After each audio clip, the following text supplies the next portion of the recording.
ఈరోజు అంటే రేపు జరగబోయే భారత్ బంద్ను విజయవంతం చేయాలి.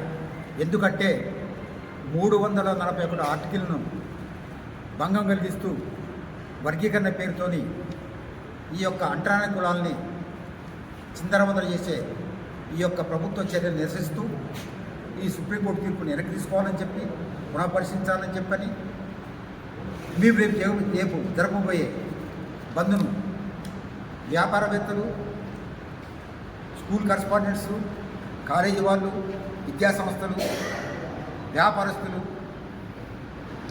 కూలీలు అందరూ కూడా, మధ్యతరగతులు అందరూ కూడా ఈ యొక్క బంద్ను సమీకరించి సంపూర్ణంగా మద్దతు తెలుపుతారని చెప్పి ఈ మానవాళానికి వర్గీకరణ వ్యతిరేక పోరాటం సంతరించి మీకు విజ్ఞప్తి చేస్తున్నాం.